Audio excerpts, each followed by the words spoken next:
إله إلا الله وحده لا شريك له ونشهد أن سيدنا ومولانا محمدا عبده ورسوله أما بعد فأعوذ بالله من الشيطان الرجيم بسم الله الرحمن الرحيم ولقد كرمنا بني آدم وحملناهم في البر والبحر ورزقناهم من الطيبات وفضلناهم على كثير ممن خلقنا تفضيلا قال الله تعالى في القرآن المجيد وما توفيقي إلا بالله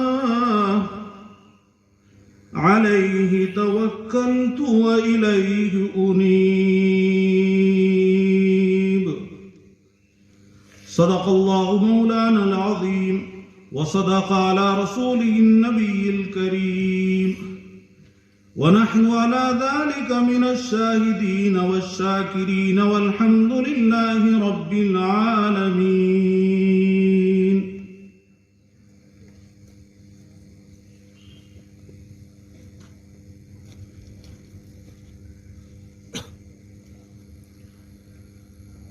خنجر لگے کسی کے تڑپتے ہیں ہم امیر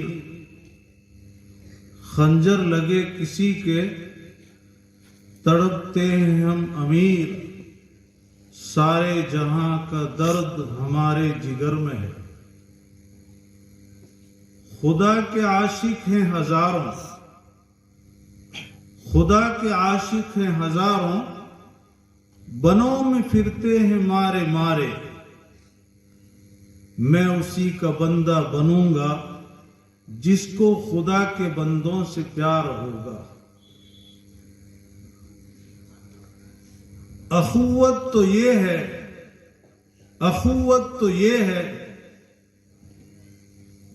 چبھے کانٹا کابل میں اخوت تو یہ ہے چبھے کانٹا کابل میں تو ہندوستان کا ہر پیرو جواں بےتاب ہو جائے قابل قدر حضرات علماء کرام میرے محترم بزرگوں اور دوستوں اور چمن اسنان رسالت کے نوشگفت پھولوں اور پردہ نشین خواتین میری ماں اور بہنوں اس مبارک مجلس میں حاضری میں اپنی سعادت مندی سمجھتا ہوں چند روز پہلے مولانا ایوب صاحب کا فون آیا اور ہمارے حضرت محتمیم صاحب جن سے میری مراد حضرت مولانا قاری محمد امین صاحب دامت برکاتہم العالیہ صدر رابطہ مدارس عربیہ راجستھان صدر جمعیت العلماء راجستھان شیخ الحدیث اور محتمیم دارالعلوم پوکھرن حضرت سے بات ہوئی اور حضرت نے مجھے بلا کے حکم دیا کہ بھائی اس تاریخ کو رابطہ مدارس کا اجلاس ہے دارالعلوم دیوبند میں اس لیے مجھے تو وہاں جانا پڑے گا لیکن آپ کو اور ہمارے ساتھ تشریف فرما ہے مفتی سعید احمد صاحب جو ناظم تعلیمات ہیں دارالعلوم پوکھرن کے حکم دیا کہ آپ حضرات کو وہاں حاضر ہونا ہے پھر مولانا نے فون پہ بتایا کہ بھی آپ کو کچھ بات بھی کرنی ہے تو مجھے بہت شرم محسوس ہوئی کہ علماء کرام کی موجودگی میں میرے جیسے ایک نااہل کا بات کرنا گویا سورج کو چراغ دکھانے اور لقمان حکیم کو حکمت بتلانے کے مترادف ہوگا. لیکن جب بڑوں کا حکم ہوا تو ہم لوگ حاضر ہو گئے. دعا فرمائیں اللہ تعالی عمل کی نیت سے کہنے اور سننے کی توفیق عطا فرمائے. میرے دوستو، میں نے خطبے کے بعد 2 مقام سے آیتوں کو تلاوت کیا. سب سے پہلے میں نے 15ویں پارے کا ایک رکوع شروع ہوتا ہے، اس میں سے ایک آیت پڑھی وَلَقَدْ كَرَّمْنَا بَنِي آدم. اللہ تعالیٰ اپنے قرآن پاک میں ارشاد فرماتے ہیں کہ میں نے بنی آدم کو عزت بخشی. وَحَمَلْنَاهُمْ فِي الْبَرِّ وَالْبَحْرِ وَرَزَقْنَاهُمْ مِنَ الطَّيِّبَاتِ وَفَضَّلْنَاهُمْ عَلَى كَثِيرٍ مِّمَّنْ خَلَقْنَا تَفْضِيلًا.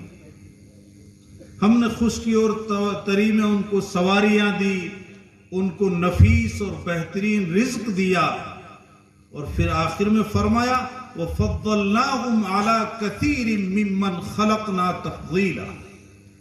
اور ہم نے بہت سی مخلوقات پہ ان کو فضیلت دی. اب فضیلت کس وجہ سے؟ اسی کی ایک کڑی ہے کہ جیسے کہ مجھ سے پہلے مفتی سلیم صاحب نے بہت تفصیل سے اس موضوع پہ گفتگو کر دی، میں ان تمام باتوں کی تائید بھی کرتا ہوں. اور ہمارے محترم مولانا محمد ایوب صاحب جو ایک ادارہ اور ایک سنستھا چلاتے ہیں، انہوں نے انسانیت کے خدمت کے لیے جس میدان میں بھی خدمت ہوتی ہے الحمدللہ ایک نمایاں کام انجام دیا ہے. آپ تعلیمی اعتبار سے دیکھ لیجئے، چاہے دینی تعلیم ہو، چاہے عصری تعلیم ہو، چاہے خدمت کا ہو، ہر اعتبار سے آپ کام کرتے رہے. اور ابھی الحمدللہ آپ نے ادارہ دعوت الحق اسی کے پلیٹ فارم سے ایک ہاسپٹل جو آپ کے سامنے بنا ہوا ہے اور آج اس کا افتتاح ہے. اور دیکھیے یہ مخلوق کی خدمت میں سے ایک بہترین خدمت ہے. میرے آقا حضرت محمد عربی صلی اللہ علیہ وسلم ارشاد فرماتے ہیں احب الناس الی اللہ انفعهم للناس. اس میں ذکر کیا گیا ہے اللہ کے بندوں میں سے اللہ رب العزت کو جو سب سے زیادہ پسندیدہ بندے ہیں، جن سے اللہ محبت کرتا ہے، انفعهم للناس، جو لوگوں کو زیادہ نفع پہنچانے والے ہوتے ہیں. اور زیادہ نفع ظاہر بات ہے وہی پہنچا سکتے ہیں جس کے دلوں میں درد ہوتا ہے، جو ایک دوسرے کے درد کو سمجھتے ہیں. آپ میں سے بہت سو کو سابقہ پڑا ہوگا، جب ہم ہاسپٹل جاتے ہیں کہیں سے پرچی بنانے کی جگہ معلوم نہیں، پھر کہیں جاتے ہیں ڈاکٹر نہیں ملتے، اور کتنی دشوار گھاٹیوں سے گزرنا پڑتا ہے. الحمدللہ اللہ رب العزت مولانا کی مدد فرمائے کہ انہوں نے ایک بہت اچھی خدمت کی لائن سے اس ہاسپٹل کا افتتاح کیا ہے. اور اسی کو شاعر کہتا ہے خنجر لگے کسی کو تڑپتے ہیں ہم امیر. خنجر لگے کسی کو تڑپتے ہیں ہم امیر. ایک مومن کی شان بیان کی ہے، اور حدیث میں آتا ہے مومن کی مثال تو ایسی ہے جیسے بدن کا پورا حصہ، اگر آنکھ میں درد ہوتا ہے بدن کا پورا حصہ بےتاب ہو جاتا ہے. اسی لیے شاعر کہتا ہے، کیا کہتا ہے، جو میں نے دوسرا شعر پڑھا تھا کہ چبھے کانٹا جو کابل میں تو ہندوستان کا ہر پیرو جواں بےتاب ہو جائے. یہ ایک اخوت اور بھائی چارگی ہے. اور آپ دیکھیے آپ صلی اللہ علیہ وسلم نے کوئی ایمان والوں کا ذکر نہیں کیا، آپ نے فرمایا حب الناس الی اللہ انفعهم للناس، جو لوگوں کے نفع کے لیے کام کرتا ہے. اور پھر آپ صلی اللہ علیہ وسلم نے ایک مرکزی نقطہ بیان فرما دیا، الخلق عیال اللہ، کہ تمام کی تمام مخلوق اللہ کا کنبہ ہے، اللہ کا کنبہ ہے۔ اور پھر فرمایا فَحَبُّ الْخَلْقِ إِلَى اللَّهِ مَنْ أَحْسَنَ إِلَى عَيَالِهِ، کہ اللہ رب العزت کو اپنی مخلوق میں سے وہ سب سے زیادہ پسند ہیں جو اللہ کی مخلوق کے ساتھ بھلائی کرتے ہیں۔ اور اس سے بڑھ کے کیا بھلائی ہو سکتی ہے؟ اور کیوں نہ ہو کہ جس اسلام کو ہم مانتے ہیں، جس اسلام کے ہم پیروکار ہیں، اللہ نے اخوت کو اور انسانی درد کو ایسا بتایا ہے۔ ایک موقع پہ، ایک جگہ پہ اللہ فرماتا ہے وَلَا تُصَعِّرْ خَدَّكَ لِلنَّاسِ، انسانیت کے دو اصول بیان کیے ہیں۔ وَلَا تُصَعِّرْ خَدَّكَ لِلنَّاسِ، یہاں پر مسلمانوں کا ذکر نہیں ہے بلکہ تمام لوگوں کا ذکر ہے کہ جب تم کسی سے ملو تو مسکرا کے ملو، گال پھلا کے مت ملو، ایسے ملو کہ جب آپ کے چہرے کو دیکھے تو اس کے دل کے غم دور ہو جائیں، ایک مغموم دل جو ہے وہ خوشی سے جھوم اٹھے۔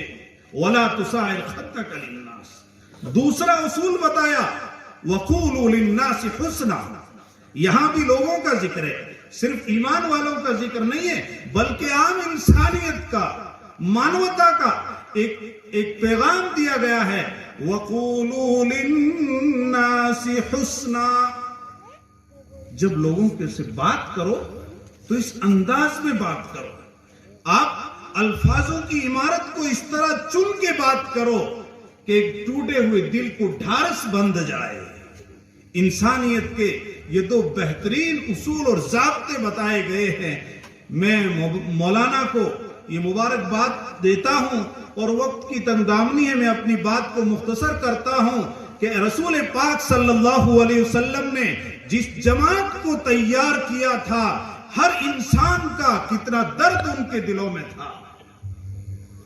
آپ پیچھے جائیے تاریخ میں، مدینہ منورہ کی ایک خاموش اندھیری رات ہے، اور اس اندھیری رات کے اندر جس کی حکومت 22.5 لاکھ مربع زمین پہ ہے، وہ اندھیری رات میں گھر گھر گھومتا ہوا، گلی گلی کوچے کوچے گھومتا ہوا لوگوں کے احوال معلوم کرتا ہے کہ لوگوں کی زندگی کس طرح گزر رہی ہے۔ اس گھر کے سامنے سے گزر ہوتا ہے اور معصوم بچوں کے رونے اور بلکنے کی آواز آتی ہے، باہر سے آواز لگتی ہے کہ ان بچوں کو خاموش کرو، بچے رو رہے ہیں، اور پھر آپ گزر جاتے ہیں۔ دوبارہ جب گزر ہوتا ہے پھر ان بچوں کی رونے کی ایسے ہی آواز آتی ہے۔ آپ نے پھر فرمایا، ذرا لہجے میں تلخی آ گئی اور کہا کیسی ماں ہے، بچے کافی دیر سے رو رہے ہیں اور بچوں کو خاموش نہیں کر رہے ہیں۔ اندر سے کرب اور مصیبت میں ڈوبی ہوئی آواز آتی ہے، اور وہ آواز آتی ہے چلے جاؤ، کیوں کسی کے زخموں پہ نمک پاشی کرتے ہو، کیوں کسی کے زخموں کو اور درد میں مبتلا کرتے ہو، میں ان بچوں کو خاموش نہیں کر سکتی، یہ بچے 3 دن سے بھوکے ہیں۔ اور اس کے ساتھ وہ ایک اور الفاظوں کو اس کے ساتھ جوڑ دیتی ہے اور یوں کہتی ہے کہ کل قیامت کے دن امیر المؤمنین کے دامن کو میں پکڑ لوں گی اور میں کہوں گی اے عمر، تیرے دور حکومت میں میرے ان معصوم اور یتیم بچوں کے اور مجھ بیوہ کے دن ایسے گزرے تھے۔ وہ تو اللہ سے ڈرنے والے تھے۔ عمر رضی اللہ تعالیٰ عنہ کی آنکھوں میں آنسو آ جاتے ہیں اور کہتے ہیں بڑی بھی آپ کو جا کے امیر المؤمنین کو بتا دینا چاہیے، وہ ان کو کیا معلوم۔ اندر سے جواب ملتا ہے میں اتنی بے ضمیر نہیں ہوں، میرا ضمیر اتنا نہیں مر چکا ہے، اگر وہ کسی ایک غریب کی جھونپڑی میں رہنے والے کے احوال کو معلوم نہیں کر سکتا ہے تو اس کو حکومت کرنے کا کوئی حق نہیں ہے۔ اسلام نے یہ درس دیا ہے، اسلام سے اچھا مذہب کوئی مذہب نہیں۔ اللہ فرماتا ہے ان الدین عند اللہ الاسلام، جو اخوت، جو بھائی چارگی، جو انسانیت کا درد اسلام سکھاتا ہے. اور مکہ کے چاند اور مدینہ کے تارے، جو اٹھے تو آسمانوں کو بلندی ملے، جو بیٹھے تو زمین کو سکون مل جائے، جو مسکرا دے تو جنت کو جوانی مل جائے، اور جو غصے میں آئے تو جہنم کو جیلانی مل جائے. اب جس نبی صلی اللہ علیہ وسلم نے ایسی تعلیم دی ہے، اس یونیورسٹی کے اسٹوڈنٹ اور طلبہ کیسے تیار نہیں ہو سکتے؟ آپ نے کہا امیر المؤمنین کو معلوم نہیں ہوگا. اندر سے عورت نے بتایا کہ وکالت کرنے کی کوئی ضرورت نہیں ہے، اگر اس کو حکومت کرنی ہے تو ہر غریب تک پہنچنا چاہیے. رات کو ہم ہاسپٹل پہ گئے، سب چیزیں دیکھے. مولانا بار بار فرما رہے تھے، بتا رہے تھے بیچاری ایسے غریب لوگ ہیں جو ڈیلیوری کے لیے ان کے پاس پیسے نہیں ہوتے ہیں، وہ پہنچ نہیں سکتے ہیں. کہاں پہنچ سکتے ہیں تو لیڈیز ڈاکٹر نہیں مل پاتے ہیں، بے پردگی ہوتی ہے، پریشانی ہوتی ہے. ان تمام پریشانیوں کو دیکھتے ہوئے ہم نے یہ بیڑا اٹھایا ہے. بہرحال حضرت عمر فاروق رضی اللہ تعالیٰ عنہ رات کو جاتے ہیں اور بیت المال میں سے بوری میں سے کچھ کھانے کی چیزیں، کچھ اور چیزیں لے کے بوری بھر لیتے ہیں، اور جو اپنا خادم ساتھ میں تھا اس کو کہتے ہیں کہ اس بوری کو اٹھا کے میری پیٹھ پر ڈالنا. درود شریف پڑھیں.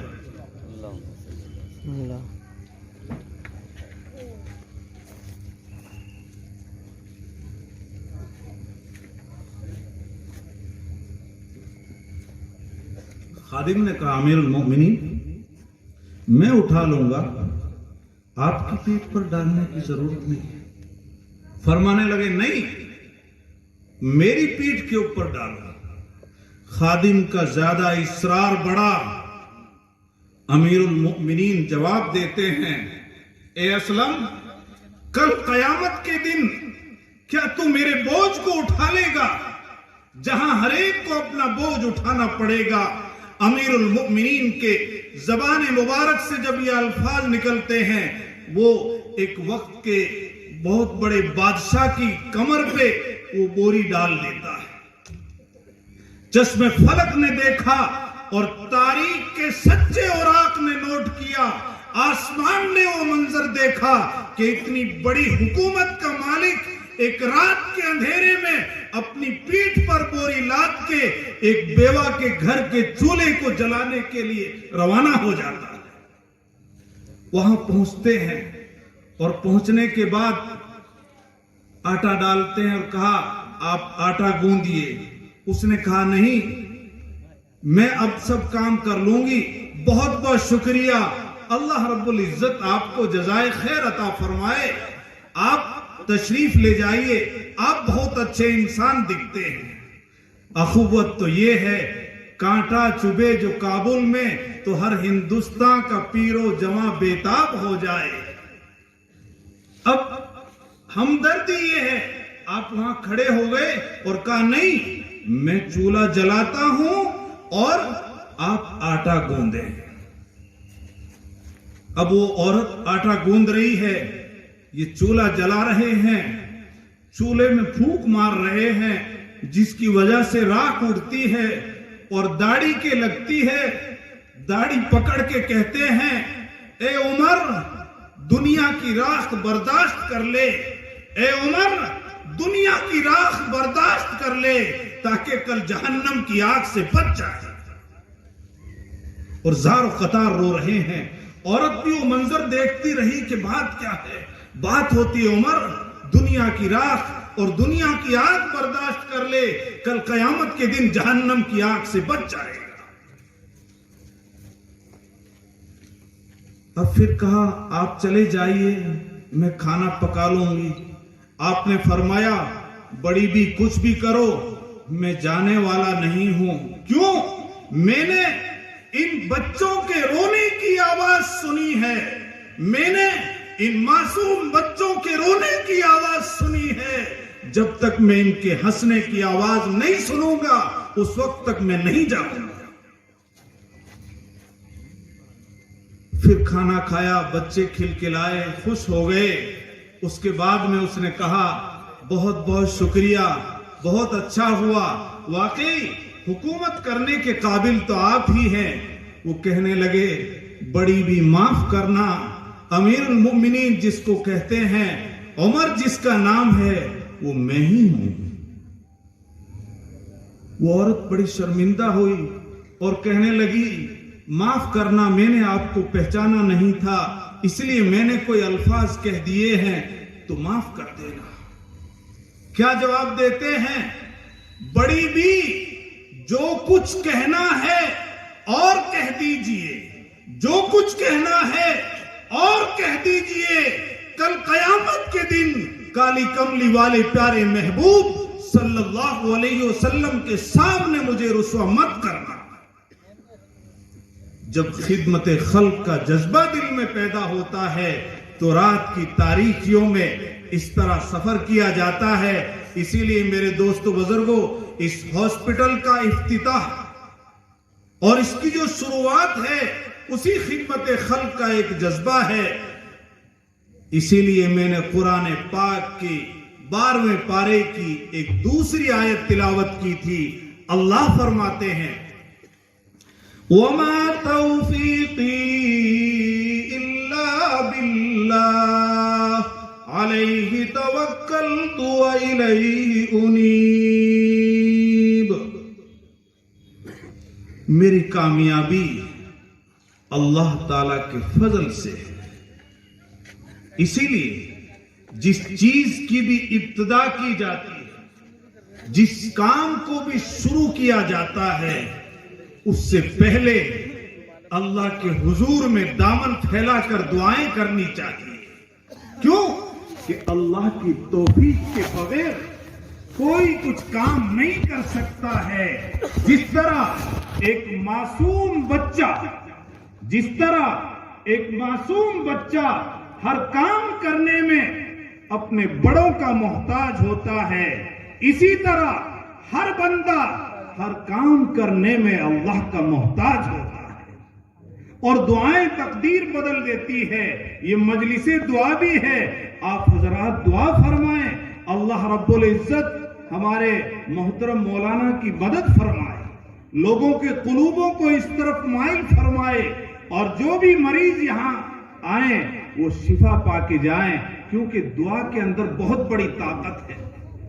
آپ نے سنا ہوگا صلاح الدین ایوبی مجاہد ایک رات بیت المقدس میں داخل ہوتے ہیں اور کبھی رکوع میں کبھی سجدے میں اللہ کے سامنے روتے ہیں اور رو رو کر پوری رات گزار دیتے ہیں، یہاں تک کہ صبح صادق ہوتی ہے۔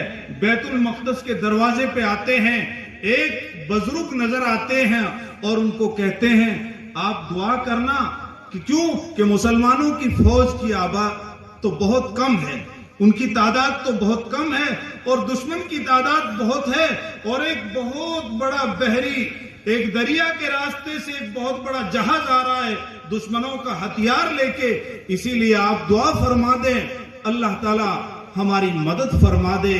اس بزرگ نے جواب دیا اے صلاح الدین تیرے رات کے رونے نے اس بیڑے کو غرق کر دیا ہے۔ تو جب رات کو اس بیت المقدس کے اندر اللہ کے سامنے رو رہا تھا تو اس کی برکت سے اللہ رب العزت نے اس بیڑے کو دریا کے اندر غرق کر دیا ہے۔ اسی لیے ہمارے حضرت صاحب صدر صاحب مولانا رشید احمد صاحب رحمت اللہ علیہ، اللہ ان کی قبر کو نور سے منور فرما دے، جب بھی کوئی کام ہوتا تھا تو آپ چند اشعار فرماتے تھے، اس میں ایک شعر یوں پڑھا کرتے تھے، ہر کام اللہ کے حوالے کر دینا، ہر کام اللہ کے حوالے کر دینا، نزدیک عارفوں کی تدبیر ہے تو یہ ہے اللہ کے حوالے کا